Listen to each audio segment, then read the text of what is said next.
The heating account had been in Claudia's name since 2019. She hadn't planned it that way. It started because Ruth couldn't remember her own email password during the sign-up process, and Claudia was sitting right there. And it was always easier to just use her own information and sort it out later. Later never came. So she became the account holder, the billing contact, the person the automated system called when a payment was due. The Wi-Fi was the same story. The car insurance, too. Over years, without a single formal conversation, Claudia had become the invisible infrastructure of her mother's house. Ruth had never learned the passwords. She'd never needed to. The call came 3 days before Christmas.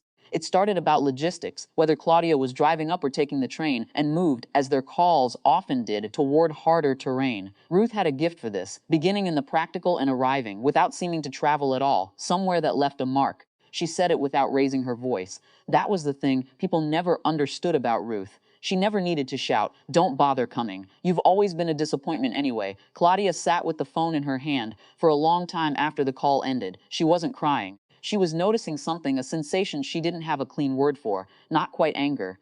Not quite grief. Something more like a door she'd been holding open for 20 years, finally swinging shut from the inside. She didn't decide anything that night. She just went to bed. The heating contract was set to auto-renew on the 23rd. Claudia had a reminder in her phone. She looked at it, and then she dismissed it, and then she put her phone face down on the kitchen counter and made herself dinner. The Wi-Fi was a month-to-month plan. She didn't cancel it formally, she just didn't log in to approve the continuation. The car insurance payment was tied to a debit card she'd flagged for replacement 3 months ago. She still hadn't updated the billing information. She kept meaning to. None of it felt like a decision, exactly.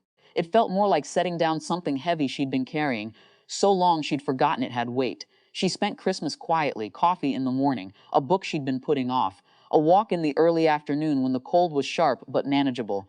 She noticed that she wasn't performing anything for anyone, wasn't laughing a certain way or softening her edges or managing the temperature of a room. The stillness in her apartment was not sad. It was she realized what her own company actually felt like. She hadn't known.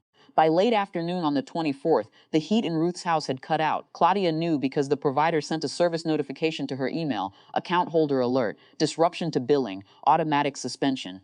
She read it at the kitchen table and noted it the way she'd note a weather report for a city she wasn't visiting. The Wi-Fi had already lapsed. The car insurance bounce came through at 9:44 p.m. At 9:47, her phone lit up. Ruth's message was not long. It wasn't an apology. It was the message of someone who has just discovered, in the cold and the silence, that there was an entire operating system running beneath their life, and that they do not know a single password. "Please tell me you can fix this, Claudia." Read it. Set the phone down. Went to bed. In the morning she wrote back. She didn't explain herself. She didn't describe the phone call or quote the words back or list what they had cost her. She wrote down the provider names, the account numbers where she had them, the steps Ruth would need to follow to have each one transferred into her own name. She included the customer service numbers. She wrote it the way she would write instructions for anyone, clearly, completely, without cruelty. At the bottom she added one line. "You'll want to set up your own email for the new accounts. I'd recommend writing the password somewhere physical this time." She sent it and closed the app. Ruth did not say sorry. Claudia had not expected her to. What changed was quieter than that and more permanent. Claudia's name came off the accounts over the following weeks. Some transferred, some canceled and restarted. One that Ruth had to call about herself for the first time in 6 years. Whether any of that changed something in Ruth, whether it registered as anything more than inconvenience, Claudia couldn't know. She found that she was slowly becoming okay with not knowing. Some things don't end. They just stop being yours to carry.